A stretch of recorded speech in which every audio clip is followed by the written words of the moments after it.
Yeah, hi, good to be back here. Good to see you all here. Thank you for your attention. So I've been here before 2 years ago when it was actually online, so not here, but online.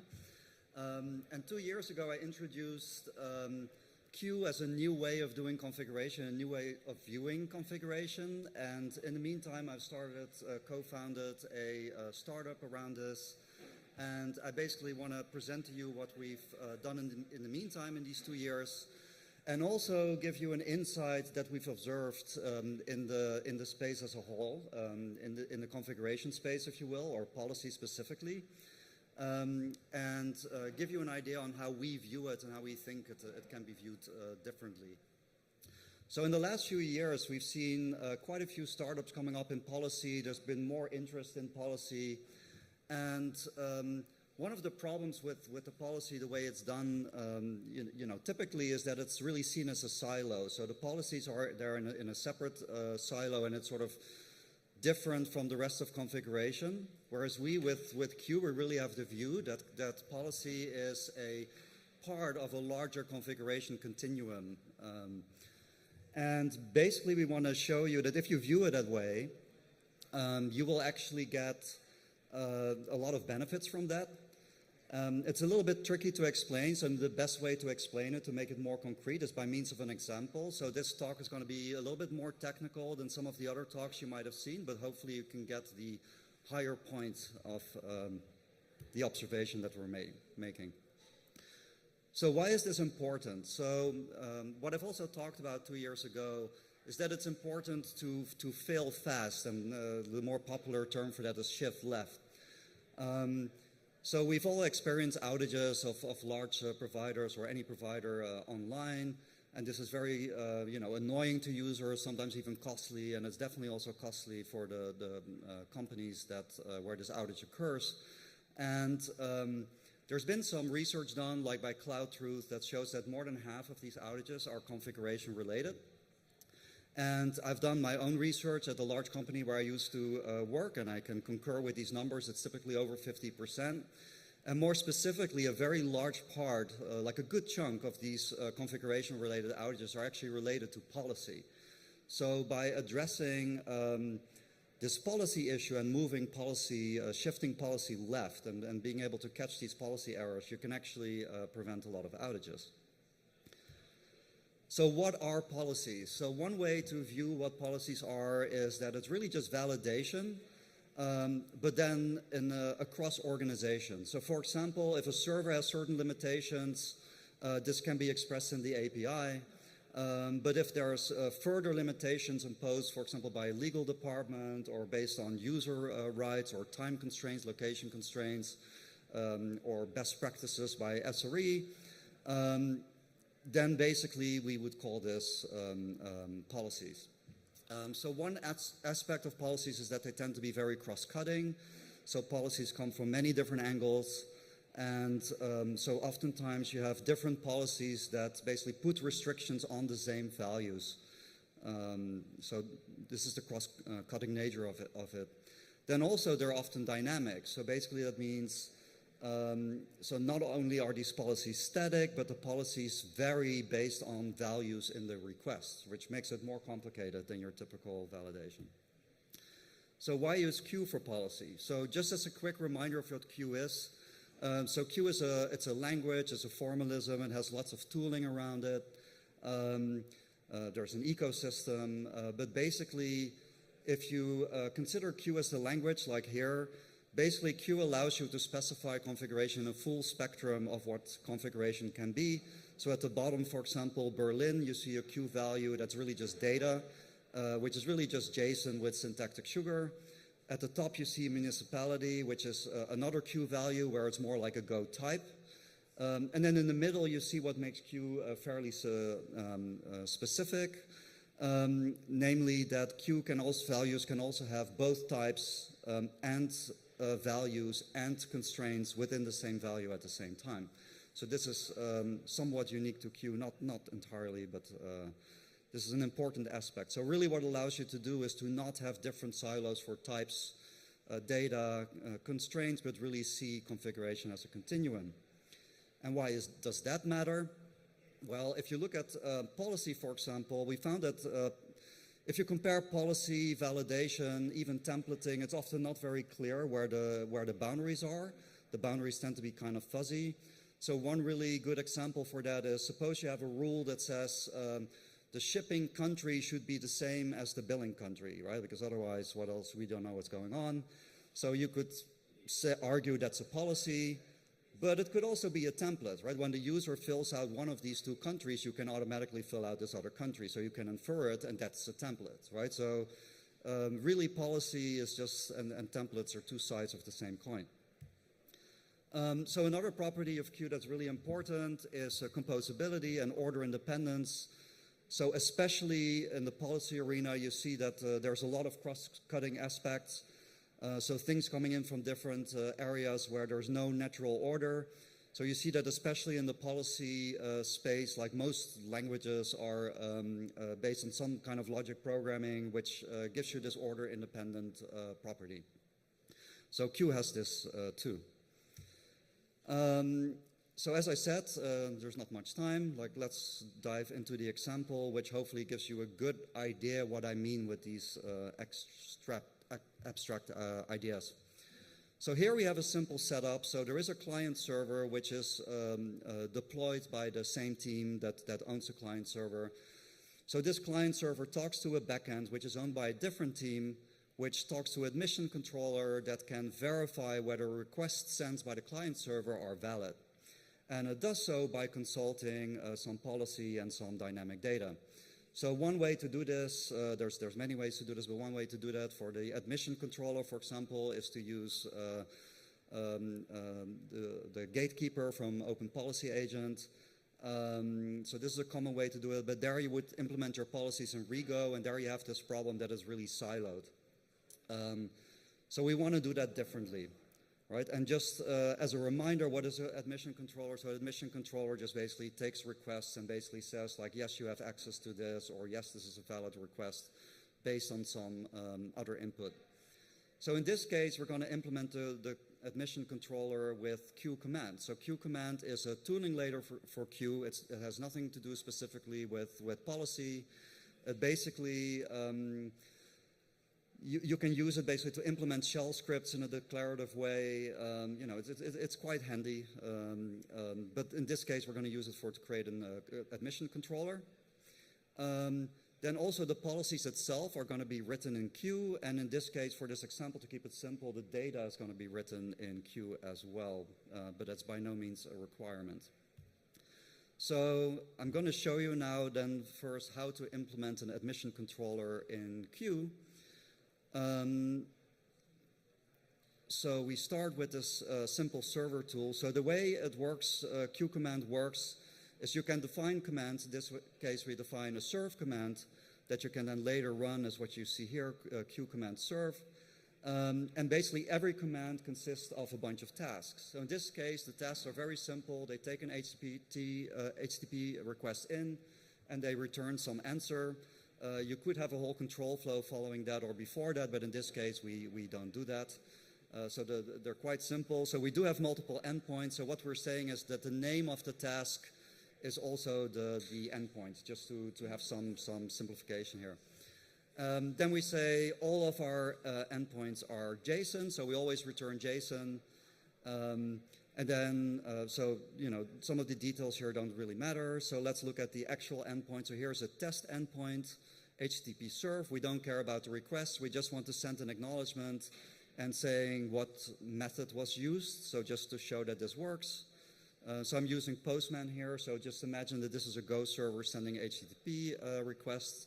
So we have a test, very simple endpoint. We submit send, and yes, we get our acknowledgement saying which method we use. If we change it to post, then it gets to be post. So really not interesting. So let's make it a little bit more interesting. So now we're actually going to introduce a policy. This is still not how you would do it. This is a hard-coded policy. As I mentioned before, policies are often defined across organization. But let's, you know, we'll build up to that. So here you have a authentication policy, which basically says, given a certain user, is this user allowed to use, you know, whatever or not? So The way we create the endpoint for this is we use an arbitrary field within this task, in this case called X. We assign our policy to it, and then we set the user variable based on the user defined in the endpoint here. And then basically, so this will merge the example, will compute allow. In this case, it's not interesting. There's only one user, right? But this is just for demonstration purposes. And then we return allow in the request. So it's getting a little bit more interesting. So let's see. So Alice was our only user that's allowed. So if we send the request, is that the case? Yes, it's true. If we now go to Bob and we send the request, then it's false, right? So here we have our simple policy implementation. So now we're going to make it a bit more interesting. So let's say that our backend server that we had implements some way of starting a virtual machine, right? And we have like a post request that allows creating this resource, and this resource has, again, very simplified here. The resource has a bunch of operating systems that allows a bunch of architectures, you know, some resources, and whether it can be exposed to the public or not. Then somewhere else in our company, we might have some roles defined, like Alice is an admin, Bob is a researcher, Taylor is an intern. And then furthermore, we can have a policy that says, okay, which kind of machines can these roles use, right? So we have here, we say admins can do anything, interns can only use machines with limited resources, and researchers cannot expose their machines to the public, nor can they use macOS. Nobody is saying that policies have to make sense. So how do we implement our endpoint for this? So it's getting a little bit more complicated, but the basic idea is the same. So in this case, we send our user as a query, not the typical way how you want to do this, but you know, it keeps the example simple. So we extract the user, we look up the roles, the membership of the user. Then we basically have, again, our variable X. In this case, we set the machine type, we unmarshal the request body, check it against this machine type by putting it in the same variable. I guess, again, Q is order independent, right? So we can just dump everything in the same place and Q will figure it out. And we do the same thing with the policy. We look up the policy, dump it into the same variable. Now, if any of this conflicts, if the request body is not a valid VM machine, if it violates a policy, this will cause a conflict in this task, and that error will be returned. If not, then we're only interested if it's valid, so we just, as a result, we just return OK. So let's look at how this works. So here we have Alice. So Alice wants to allocate this machine, and there should be no objection because she is an administrator, so that's OK.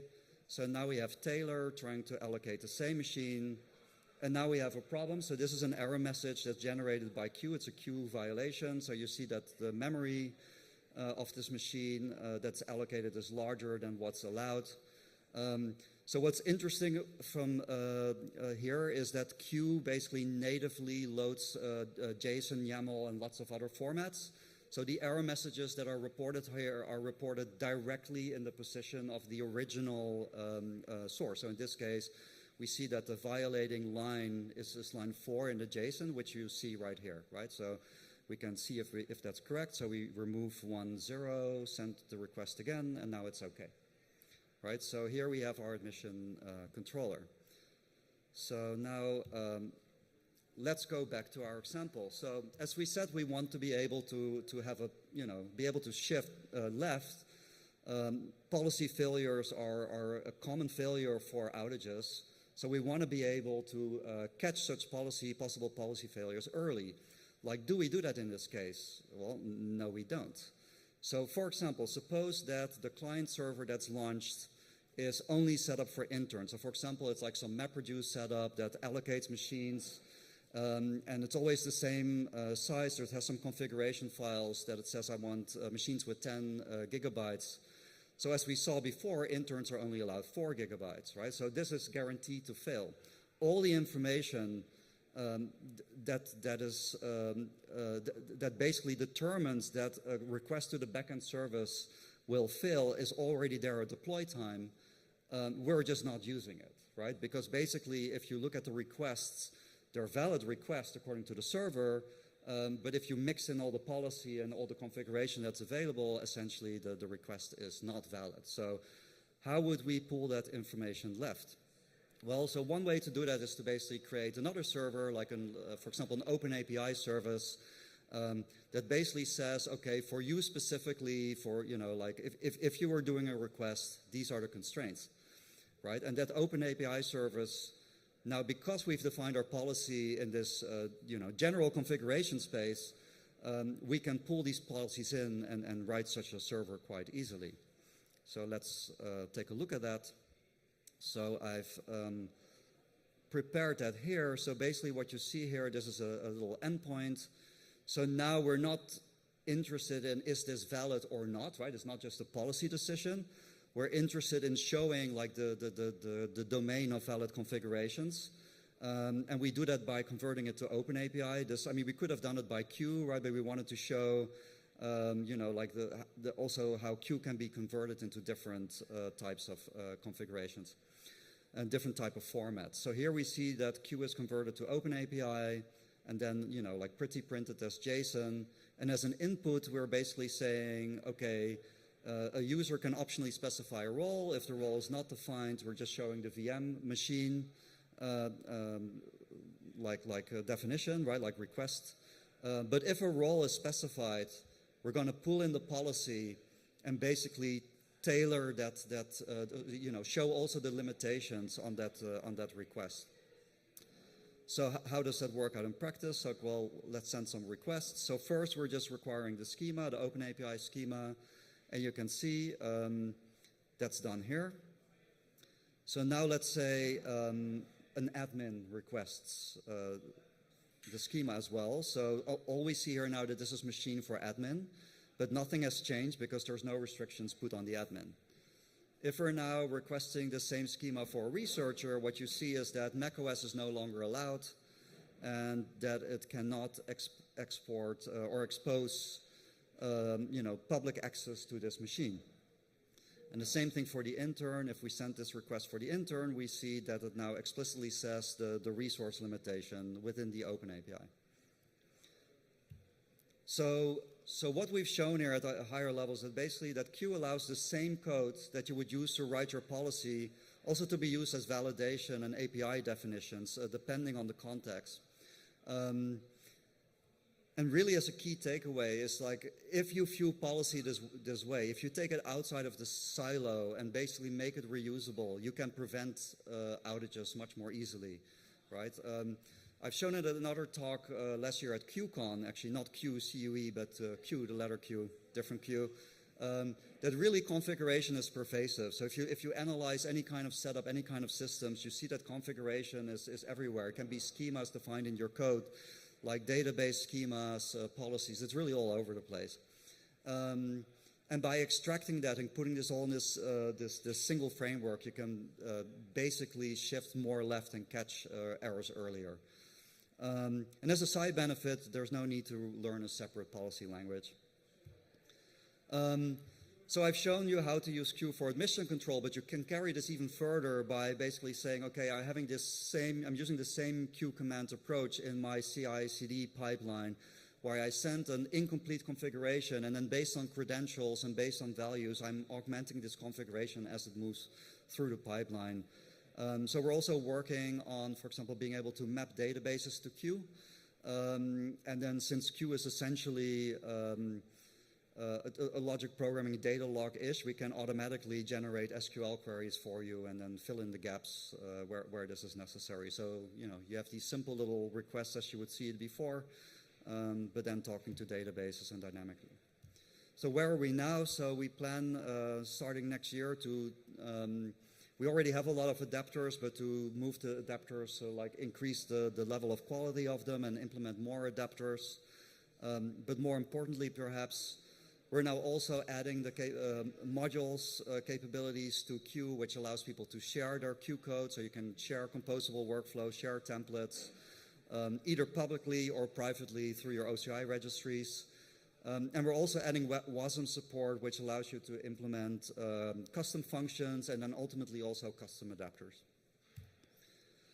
So here are some of the users of Q. It's a very wide variety of use cases. So some users use it for just guardrailing JSON, so not really for generative configuration or templating, if you will. So some people do, some people use it for test case generation, some people use it for CI/CD, really composable workflow setups. As of recently, Q is also in space, I guess, through Loft Orbital, and yeah, many applications, policy. This is the team. We're only 6 people right now. If you have any questions, feel free to contact any of us. And with that, thank you very much.